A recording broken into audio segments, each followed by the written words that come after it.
recording begins. The Torah portion is Parshat Pinchas, as we just mentioned. In the Eitz Chaim Chumash, it's on page 918. If you're using some other kind of source, like Sefaria or a book or something like that, it's the book of Numbers, chapter 25, starting from verse 10. Right, that's where the Torah reading begins. And the Parsha goes through a bunch of chapters. It goes into the first verse of chapter 30. So 25, 26, 27, 28, 29, and to the very beginning of 30. I've mentioned this many times in the past, but this is a clear example that our Torah portions don't coincide with chapters, right, with the chapter divisions. We're starting on chapter 25, verse 10. So we have a whole bunch of verses that were left over in the previous Torah portion. And then when we get to the end, we have the first verse of a new chapter, and then we stop. So the chapter divisions and the Torah portion divisions are very different. The Torah portion divisions are very ancient, and they come from Jewish tradition. The chapter divisions come from the Christian church. And that's a medieval invention, which then we, like the Common Era, just the same way we use the Christian calendar, so too we use their way of dividing up the Torah. And when you look at citations of the Torah until modern times, you never have chapter and verse mentioned. Because, of course, the number of the verse also depends on when you're starting the chapter. So there are no chapters, so there are no verse numbers. There are only parshiot and mini parshiot. So there are, you'll talk about the Torah portion, or you'll talk about a portion of the Torah portion that has some kind of name. But all of those citations in traditional Jewish literature are, completely independent of the divisions that the church made. Pinchas has a lot in it, and it takes its name from the name of the man Pinchas. The second verse of the Parsha, verse 11. Pinchas ben Elazar ben Aaron HaKohen. Pinchas, the son of Elazar, the son of Aaron. So he's Aaron's grandson, the son of Elazar, who is Aaron's son, one of his two surviving sons. And in last week's Torah reading, he does this dramatic vigilante act, which stops in its tracks a whole mass defection of the Jewish people to another god, to Baal Peor. And there was chaos and all kinds of stuff going on, and a plague that was visiting the people. Thousands of people die. And then Pinchas steps into the breach, and he stops it with an act of violence. He kills this VIP couple that is publicly copulating in front of the sanctuary as a way of worshiping Baal Peor rather than God. And then our Torah portion begins in the aftermath. So when we have people writing chapters, they put that story into the chapter. But when the Torah portion was divided up on purpose, the Torah portion stops the story at the end of that little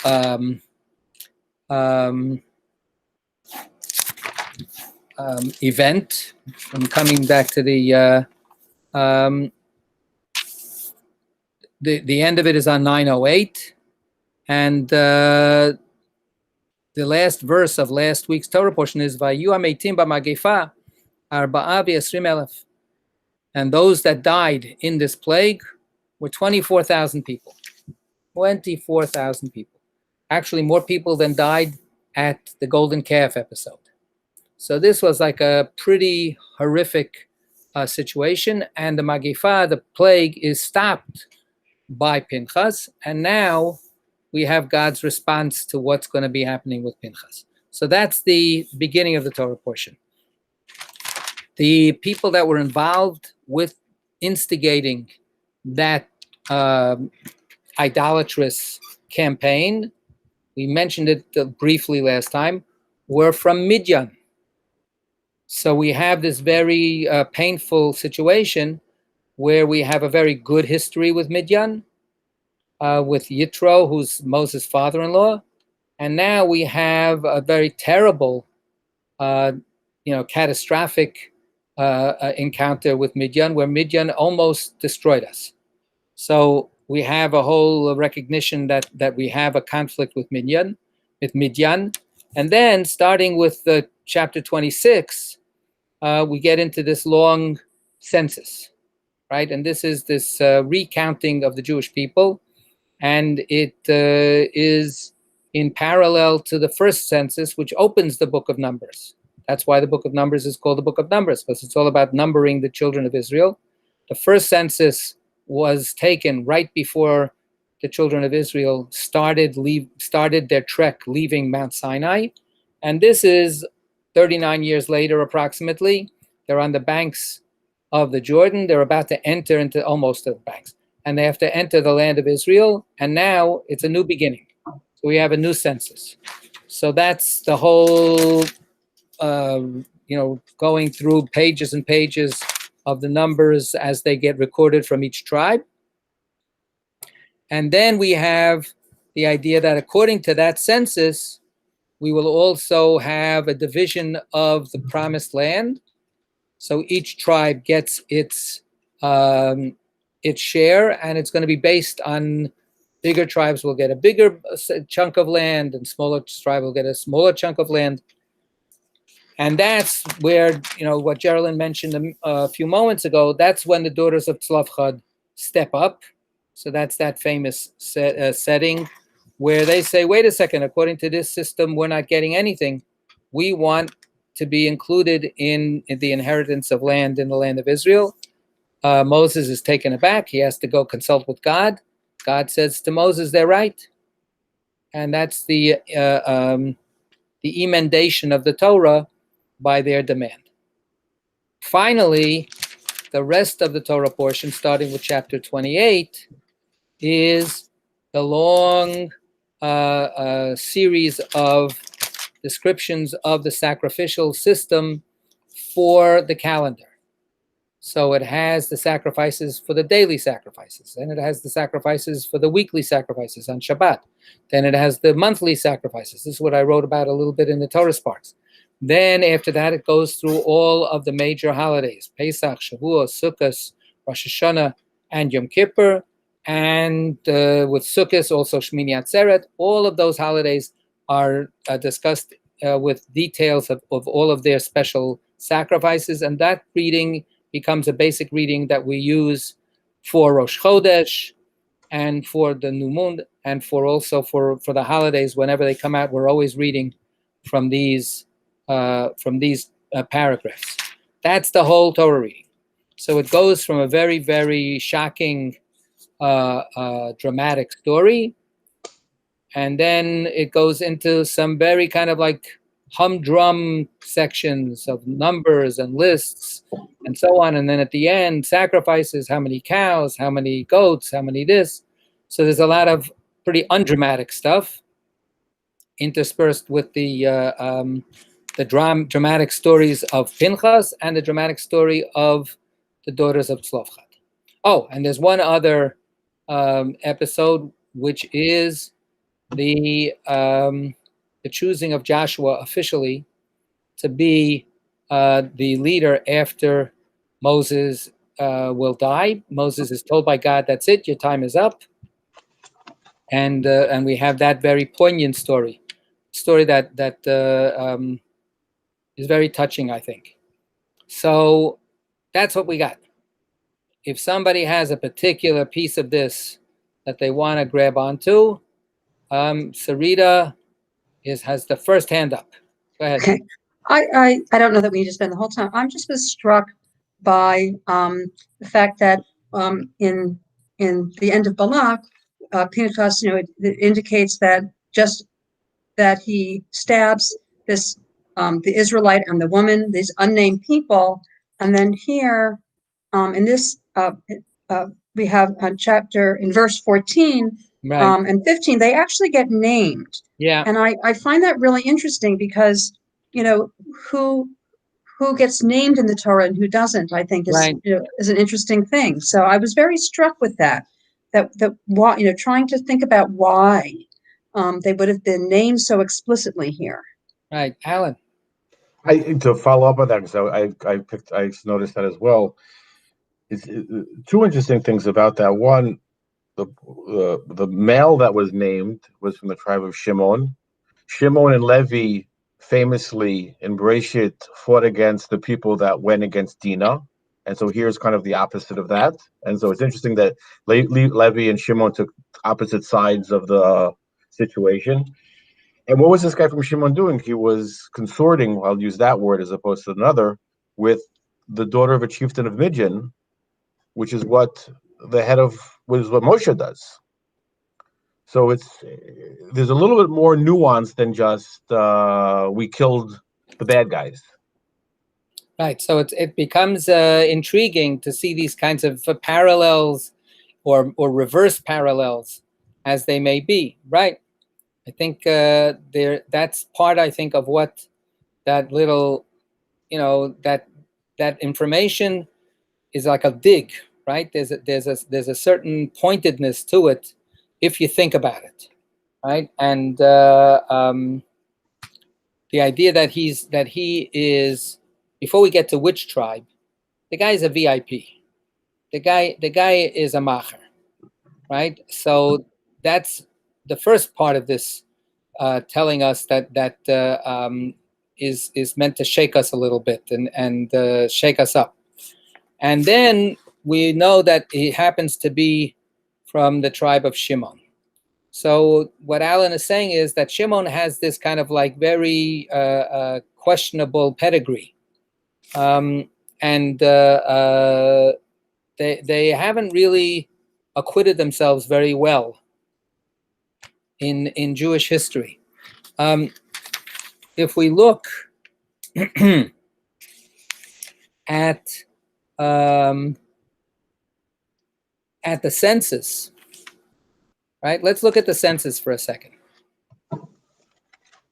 So let's turn to page 921. Okay? And if we look at the last line of each paragraph that's devoted to each tribe, we get numbers of the census for each tribe. So in 921, verse 7 from chapter 26, right, we have Reuven, the first of the tribes, right? He's the firstborn. Bechor Yisrael, he's even called. His number, 43,730, right? Then we have the next tribe is Shimon, right? Look at verse 14. What do we have there? 22,200. But now if we keep looking, let's see what the distribution of numbers is. Then we have Gad is the next one, right? Gad, the number is on the top of 922, 40,500. The next tribe is Yehuda, 76,500. The next tribe is Yisachar, 64,300. The next is Zvulun, 60,500. The next is Menashe and Ephraim. So you've got all of the names and so on and so forth. And you've got the number for, where's Menashe? 52,700, bottom of 922. Top of 923, 32,500 for Ephraim. Then you got Binyamin. Binyamin is 45,600. Dan, 64,400. Asher, 53,400. Naphtali, 45,400. Altogether, 601,730 people. Okay, so what do we see about Shimon? It's the smallest. It's the tiniest tribe of all the tribes. If we go back, let's go back to the beginning of Bamidbar. 771. 771. Thank you. Okay, so here we go, right? So if we have wait, I got to go all the way back. No, that's but 771 is No, where no, they have it the is numbers. that, yeah. So, That's the other number. Ruvain's 46,500, but Shimon is 59,300. Right, and if you go in the rest of the tribes, they're in the ballpark in each census of where they were, right? If I'm not mistaken, except for Shimon. Except for Shimon. So Shimon, Yisachar went up by 10,000. well, somebody's got to make up for the loss in Shimon, because the number in the end is pretty much Right. the same number. It's the same. Right? It's the same, rounded off to 600,000. That's our famous number, right? So, but what we have is a really dramatic shrinkage of Shimon compared to all the other tribes. That they die in the plague. So that's maybe that's what it is, right? Maybe that 24,000 that died in the plague, maybe that was disproportionately a Shimon devastation, right? And that's also part of what this, this little hint. You have to start connecting dots. You have to collect the dots from different places, and then you end up finding out this Shimon tribe really got itself into some real hot water. Eventually, Shimon disappears. Eventually, Shimon doesn't keep going. And back to Alan's point, here's the direct opposite of Levi. Right? Levi, of all the tribes, it's Levi and Yehuda that continue. All the other tribes have lost their independent identity. If there are any Jewish people that are descendants of any of those tribes, we don't really know. We just call you basically Kohen and Levi, which is all from Levi. And Yisrael is some kind of generic term for Jews. But we know that those Jews are basically Judah. Right? So Levi is the survivor tribe of the two. And Levi, in the end, is the one who is a fierce tribe, but it's a fierce tribe in the service of God. And Shimon is a tribe that in the end never got its act together. And it's interesting, they got the same bracha from Yaakov also back. They were combined in that bracha. They were in that same boat of being impetuous and cruel, and they couldn't control themselves, and they were violent, all that stuff. And then the question is, take two people who have that same kind of, let's say, violent youth that they share, and then one person keeps on going, unfortunately, in that kind of path, and the other person decides to, do gang reform or, work with prisoners or something, do something to take their violent past and make it, something that they can fix. So in broad strokes, in that kind of like mythic way, that's really a part of the story that the Torah tells us, that's how it worked out for Shimon and Levi. So that's one half of it, right? And then we got Cosby Batsur, right? That's the woman who was complicit, and she is identified as Rosh Umot Beit Av B'Midyan, right? So Tzur is the head of all of these tribes of clans in Midian, right? So Zimri is the son of Salu, who is this chieftain of the Beit Av for Shimon, and Cosby is the daughter of Tzur, who is this chieftain, this big mahancho in Midian. So then, of course, the question is, again, what kind of parallels do you want to draw? So Alan was saying, doesn't it sound like a parallel to the Moses story, right? Moses also took Sipporah, the daughter of a VIP in Midian, and that didn't seem to be such a terrible thing. And yet here, Zimri is called out as doing some terrible, terrible, terrible violation with Cosby. So that question is based on not reading the text too closely. right? There is a little bit of a major difference between the two stories. We're not just talking about two people joining as a couple, right? Moses and Zipporah become a family. They become a couple together. They have children together. There's a major difference between that story and what Cosby and Zimri did. What Cosby and Zimri did was they publicly fornicated to worship Baal Peor in the face of God's shrine. I think that's a little different than two people falling in love and getting married. This is precisely meant to be an in your face, literally. We're going to do this right in front of God's tent, and we're doing this as a celebration of this other God.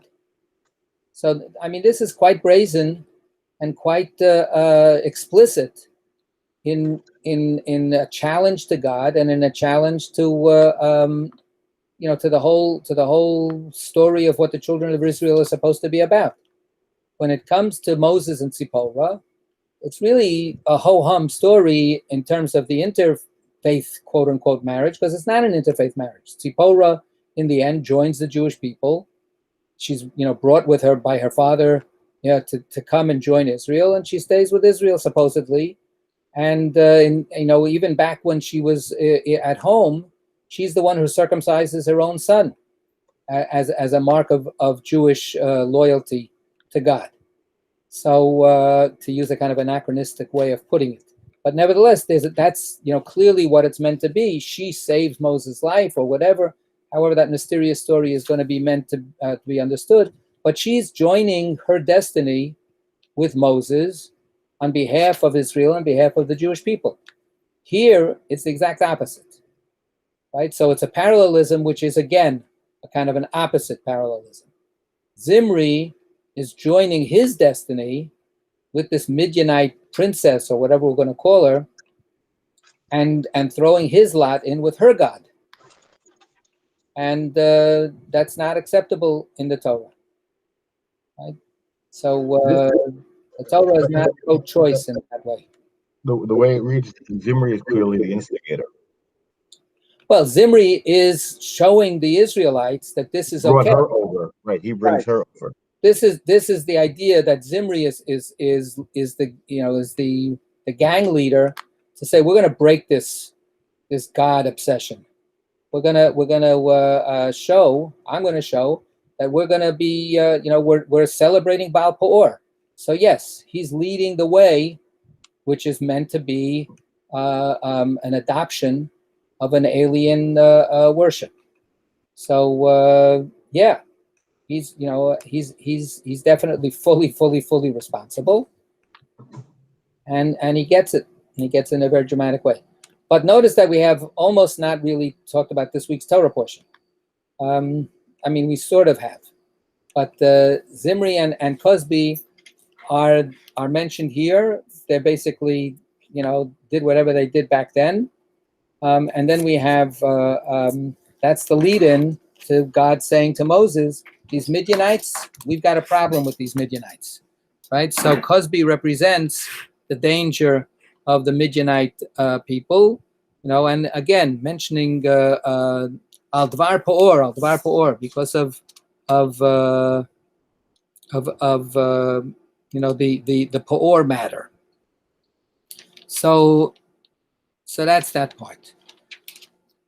Do we want to look at that? I was thinking we would look at the Moses succession story, which I think we've done in the past. Sure. Mm-hmm. But I like it. It's very touching to me. So like I said. So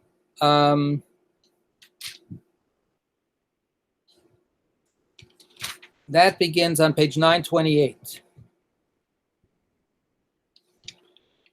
And just again for a kind of a sense of on the connections that the Torah makes from one section to the next are not always obvious or not always so clear.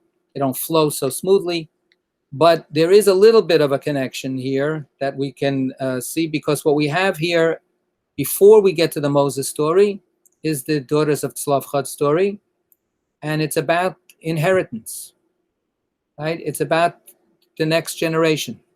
It's about, who's going to take on the legacy, who's going to take on the heritage, literally from the previous generation. So there, it's an union of blood. It's a matter of blood. I use the word in Hebrew. It's a matter of blood inheritance, right? The daughters, these are the biological descendants of a guy. If we want to use this model that we've been talking about, we have again a reverse correspondence. Tzlov Chod is a sinner. He is attested by his own children to have died in the wilderness because of some unspecified sin that he committed. But his daughters are righteous, and his daughters demand a place at the table, so to speak, right? To have equal treatment, so that their family will continue to have a foothold in the land of Israel. When we get to the next story, we have Moses, who's about to pass away, and he dies for his sin, right? Whatever that sin is, and however you understand that sin, and we've talked about that millions of times, and so has the rest of the world for thousands of years. So he dies for his sin, except here's the reverse parallelism. He has no biological heir. It's out of the question. There is never mentioned anywhere that those two sons of his that Zipporah gave him at the beginning of the story, they're never contenders. They're never considered.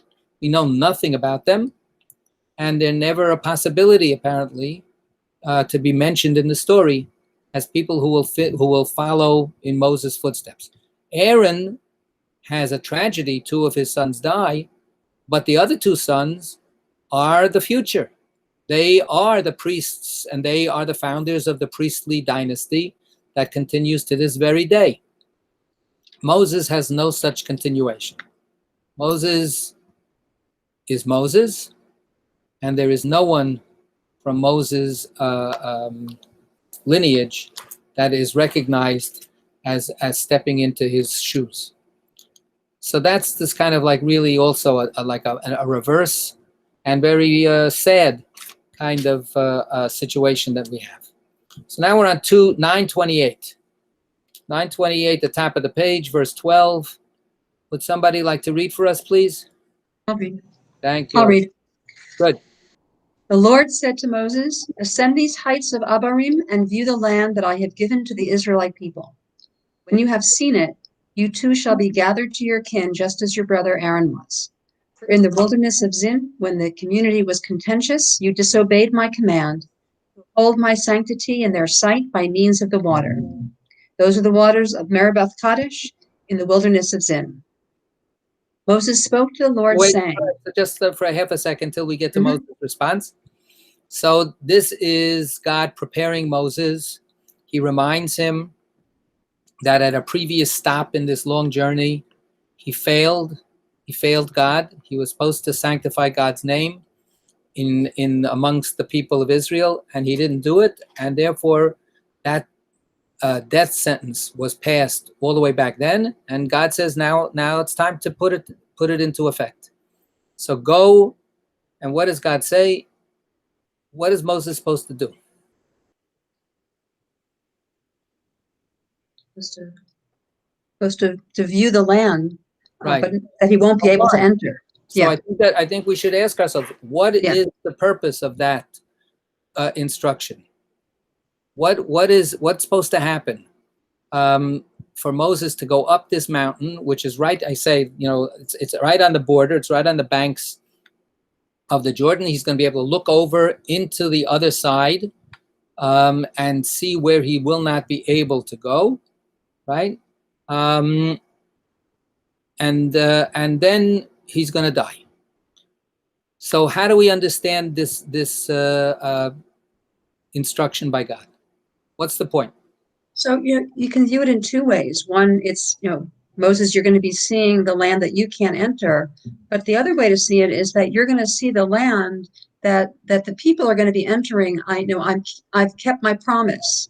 People are going to enter this land, and you'll see that I'm fulfilling that promise. I mean, this is what Moses has worked for, so that he'll know on his death that it's happening. Okay. Anybody want to add to that? And I think that's that those are the two basic features of this, and of course they would play in a complicated way within Moses' own heart. It could be a sense of, wow, it's so amazing. I brought them all the way to this, and this is where they're going. It could be heartbreaking for him, of course, and this is a tough subject that we've dealt with many, many times before. Geraldine, what do you want to say? It's sort of a question. Do the people know that this interaction went on between Moshe and God? Because if they do, then isn't that God showing them that as Sarita said, I fulfilled my promise, but yet I'm warning you that, this is what happens when you don't follow all of my rules. Right. So there's no favoritism. God will exact a punishment even from Moses. Right? No, Moses doesn't get a free pass. So how much more so will the rest of us? We have to be careful and be faithful to God. Yeah, it could go either way. Yeah.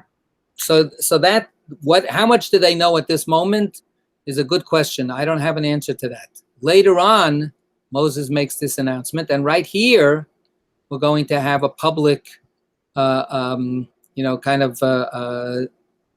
declaration that Moses is getting a successor. So at least now the children of Israel know that his time is up.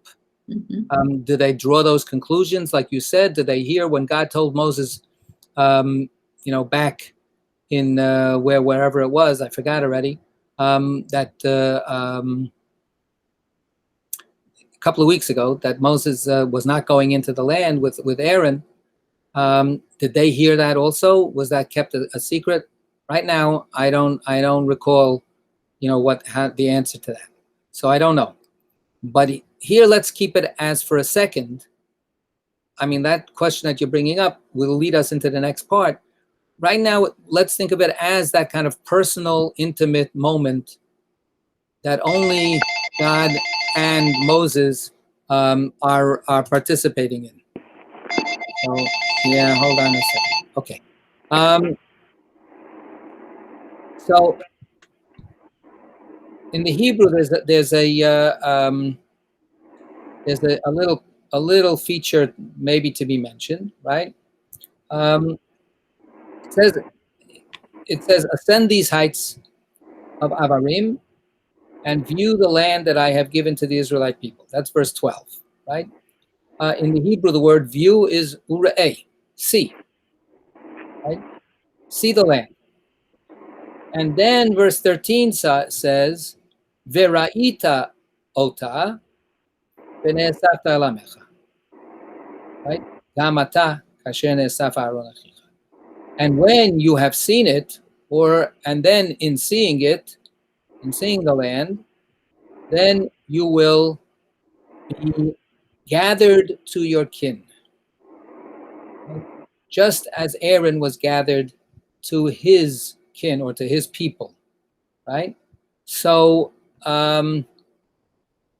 there's a seeing here, right? That is mentioned again and again, right? Go up there and look at it. And then it really like God is almost saying, I need you to look at it, right? If you don't look at it, can you imagine Moses could have outsmarted God and said, I'm not looking. Now what are you going to do? Right? But God is saying, you need to look at this. You need to look at the land, and then you can die, so that you can die. Which I think a little bit pushes me to think about it much more as trying to give Moses a sense of closure and fulfillment. that once you can see this, then you'll be able to die. Let's remember, this is meant to be the end of his career. God doesn't know that Moses is actually going to say, wait a second, I have a few more words to say. And that's the whole book of Deuteronomy. But this is meant to be pretty much the closing chapter. And let's compare it, since we're doing this parallelism stuff, let's compare it to the opening chapter of Moses and God. When Moses and God first talk, it's at the burning bush, right? And that's the first thing that happens with Moses, is that he sees something different. He sees something miraculous. He sees something mysterious. And he says, I want to go see what this is. And that becomes, of course, the moment when God says, okay, it's me, and I need to talk to you. And then God goes through the whole story, that I have a plan. I have remembered the children of Israel, and I'm going to bring them back to the land of their ancestors that I promised to Abraham, Isaac, and Jacob years and years and years ago. So now Moses is ending his career, and God is saying, I need you to see not only that God is faithful to the Jewish people, God is faithful to Moses also. Despite the fact that he's not letting Moses go in, he wants to show Moses that this is exactly what I promised, and now you can see that I am faithful. Alan, yeah. No, I mean, you referenced, the burning bush that Moses was afraid to look at. And here, it's interesting because it's not just that I'm trying to come up with the right language, but in verse 14, where he says, you disobeyed my commandment to uphold my sanctity, from the people that saw it. Yes. Using the same, right. In their sight. Right. Anehem. Anehem. Yeah. So we have this seeing again and again and again. Right. Yeah. So he's going to go up there and he's going to see this land, right, that I have given to the children of Israel. Okay. And now we have 15. Moses spoke to the Lord, saying, let the Lord, source of the breath of all flesh, appoint someone over the community, who shall go out before them and come in before them, and who shall take them out and bring them in, so that the Lord's community may not be like sheep that have no shepherd. Okay. So this is his response. So and the Lord, wait. Let's just appreciate Moses' response for a second to what God is saying. So if I was saying, let's think about this as this very private, intimate moment. So Moses is being told the heartbreaking news. This is it. Your time is up. And Aaron is even brought into this. Aaron has died. Now you're going to die. There's beautiful midrashim about Moses saying to God, I was there to take care of Aaron. Aaron's son was there to take care of Aaron when Aaron died. Aaron's son Elazar was there to take over the mantle of the priesthood. When I go up to be buried in this, wilderness area, who's going to take care of me? Who's going to bury me? Right? We always, know that burial needs to be taken care of. Nobody can bury themselves. So who's going to bury me, says Moses. Miriam is gone. Aaron is gone. My children are not going to be there for me, apparently. So who's going to do that? So this is the midrash.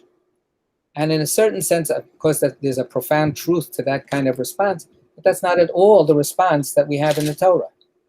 What the Torah has is Moses' concern is not at all for himself, right?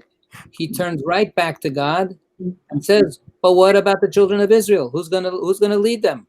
We need to get somebody to take over for me, right? So it's not about pleading, no, give me another 10 minutes, give me another year, let me just go in. We have all of those beautiful midrashim We've looked at them other times, but his responses recorded in the Torah is completely his concern for this flock of sheep that I have been the shepherd of. If I'm not here, they're going to get into so much trouble. They don't know what the heck they're doing. They need, right? Otherwise, they will be like sheep without a shepherd. Come on, God, you have to take care of this. So that's pretty. It's a pretty amazing kind of response. How does Moses call God? How does Moses address God? Verse 16. Well, I mean, in 15, he addresses him as source of the breath of all flesh. I have that as 16. Oh, that's 16. You're right. Sorry about that. Right. So the 15 is just a generic. Oh, and Moses said to God saying, right. So so he calls God. He says Yivkod Hashem, which is okay. That's our usual 4-letter name of God. But then he says Elokei Haruchot Lechol Basar. Right, the Almighty God of the spirits of all flesh. A very poetic and fancy kind of address to God. So this, of course, engenders plenty of interpretations and comments. Why is Moses using that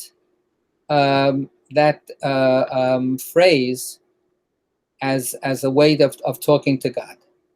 He could have said, Hashem, Kel Rachu B'Chanun, compassionate and merciful God, or Kel Gedola Gibor V'Nora, you Almighty God, or whatever. There could have been a zillion other standard ways that are possible to be used. He chooses this phrase. So what does it conjure for us? What does that raise for us as a way of thinking about God's connection with people? That God is the Almighty God of the spirits of all flesh. So I think that, God has just conveyed to Moses, or confirmed again, that Moshe is going to, is at the end of his life, he's going to die. And this is really Moshe affirming that God is, that God is the one who makes these decisions, that God, gives us breath, gives us life, and God, I'm not arguing with you, God. You're the one who gives the breath and takes it away. So that interpretation would be that in that sense, Moses is actually recognizing this as accepting his own death sentence, right? It's what we say at a funeral traditionally, Hashem Natan, Hashem Lakach. God has given and God has taken away, right? So this is Moses reconciling himself with this idea, you gave me my spirit and you're going to take it away, as you do with everyone. So that would be one way to interpret it. Helen, you have to unmute yourself.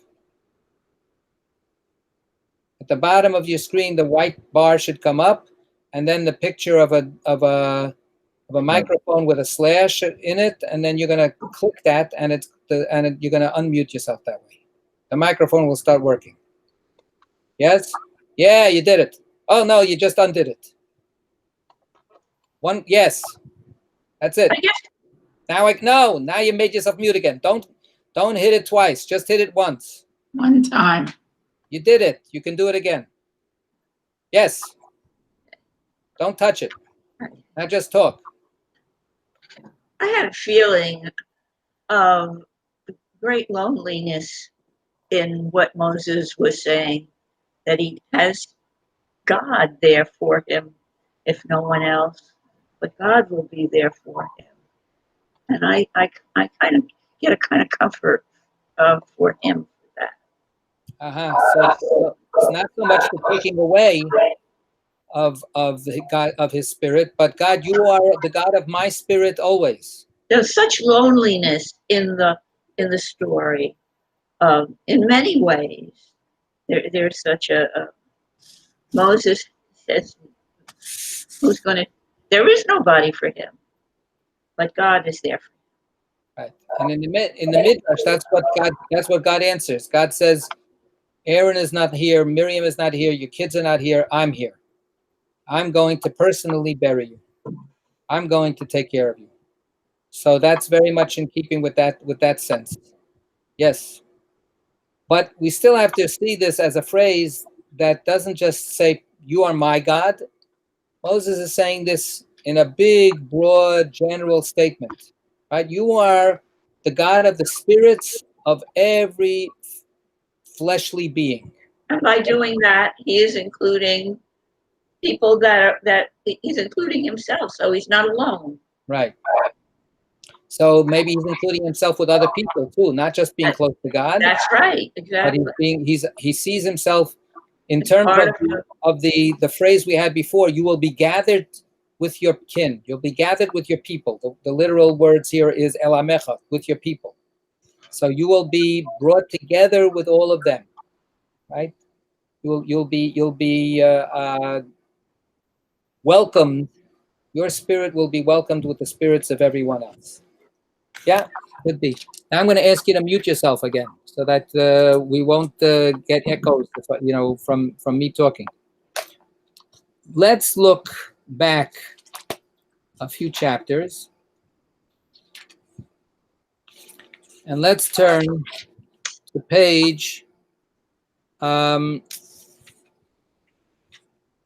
863. 863. Sarita, you're going to be the reader, right? Right. So where 863 where? So let's start from 19. This is the story of Korach's rebellion. Okay, go ahead. Korach gathered the whole community against them at the entrance of the tent of meeting. Then the presence of the Lord appeared to the whole community, and the Lord spoke to Moses and Aaron, saying, "Stand back from this community, that I may annihilate them in an instant." But they fell on their faces and said, "O God, source of the breath of all flesh, when one man sins, will you be wrathful with the whole community?" So that's the same phrase. That's the other place, as far as I know, in the Torah where this phrase is employed. Here, in the Korach story, and then here with the Moses being told that he's about to die. So, to me, obviously, that's an echoing, and it brings up this repeat. But we have a little bit more, perhaps by adding the two stories together. Moses says to God in the Korach story, "You are the almighty source of the spirits of all flesh. Would you punish everybody just because there's one mamzer in the group that's causing trouble?" Right? So he's defending the children of Israel and trying to get God not to punish everybody that was following this demagogue, this populist Korach guy. And the phrase that he uses in that sense of, you have to differentiate. You know the spirits of each person. You know what's in each person's heart. You know when somebody is just a really miserable SOB, and somebody else who's just a nebuch. They're being carried away by the mass hysteria, or they're being pressured by their peers, or they're just weak or whatever. You know what's in each person's heart, so you have to make a differentiation. You can't just with one broad stroke just push everybody into the pit. There's a sense that some commentators see in this, that God, you understand each and every one of us. It's not just about giving life and taking it away, but you are the God of each person's spirit. And you are with that spirit not just when they're about to pass away, but you are with them as they live their life. So you know how people are. In this particular case, what Moses says, at least on one level, is, you know that these people will be bereft. you know that these people will get into so much trouble if you don't give them a strong leader. If you don't give them a leader who can succeed, then this is going to be such a disaster for these people. You know them, you know who they are, you know their nature, you know them inside out. So that would be one way, additionally, to read that phrase. And what he's asking for now, what does he want? What does he want from God? Don't be wrathful on the whole community. Okay, so he says, and don't be wrathful on the whole community. Be compassionate, be generous, give them a leader. What kind of leader? How does he describe now the leader? A shepherd. Someone's going to take them out and take that's them the in. last thing that he says, but he gives actually some specific job description.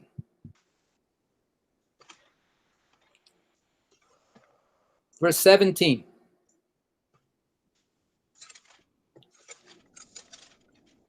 Sarita, you got it? Yeah, who shall go out before them and come in before them, and who shall take them out and bring them in, so that the Lord's community may not be like sheep that have no shepherd.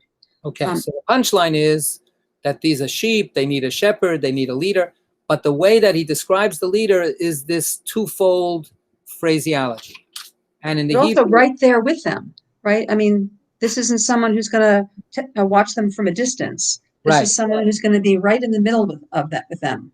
So that in the Hebrew, it's Asher Yetzei Lifnehem, Asher Yavo Lifnehem, and Asher Yotziem, Asher Yiviem. The first is an active singular. He will be able to go out before them, and he will be capable of coming back in before them. The second one is he will be able to take them out. That's the same word as what God did with us in Egypt. Right? So this is Shir Yotziem. He needs to be somebody who can go out before them and come in before them, and who can take them out and bring them in. So the skill set or the accomplishment that this leader will need to have is twofold. What Sarita is saying, to be part of them, to be with them, but maybe even more than that, to be a kind of a model of what it means to be an Israelite. He's going to be a role model. He's the one who can go out, and he's the one who can come in. And therefore, he can then ask everybody else, if I do this, then you do this. I want you to go out. I want you to go in. I just did it. I just showed you how to do it. What's the going out and what's the coming in?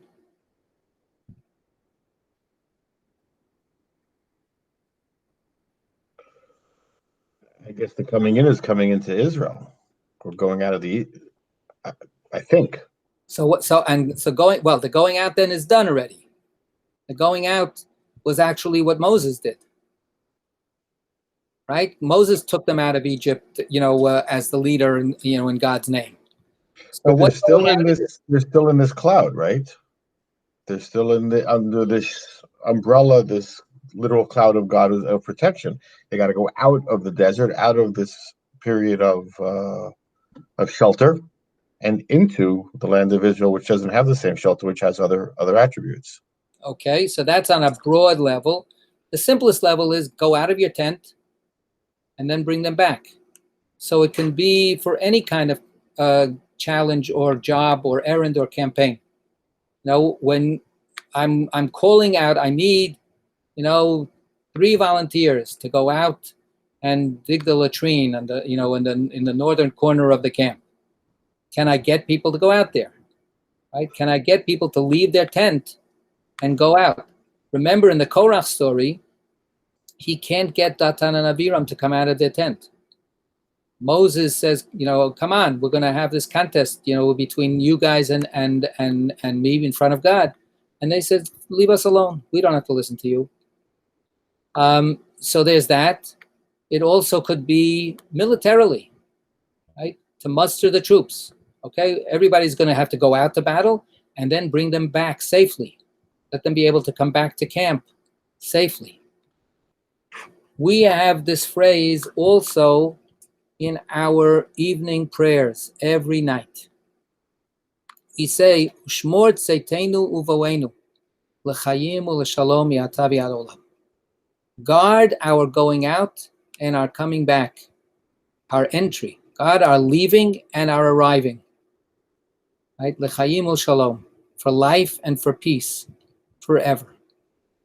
So going out and going in, going out and then arriving someplace is life. It's life every day. What Alan was saying, this is a new chapter in the life of the people of Israel. They're not going to be coddled in the same way.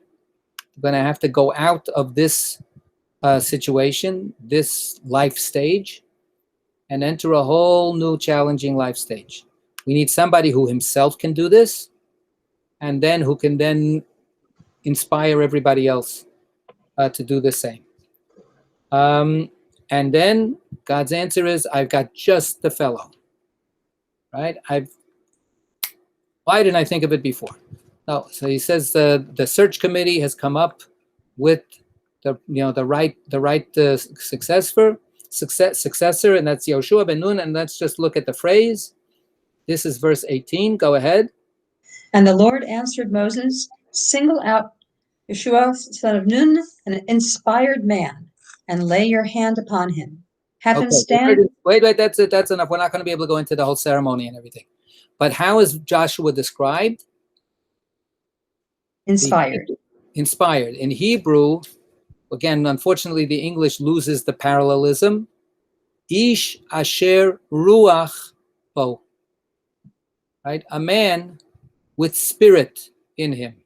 You, the God who is the Almighty of all the spirits of all flesh. Find somebody. And God says there, yes, you know what? There's a guy with real spirit. I know. Because I'm the God of spirits. As you say, I know that this guy has the right spirit. All right. Yasher koach. Yasher koach.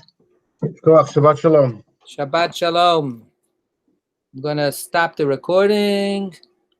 And I'm going to end the meeting.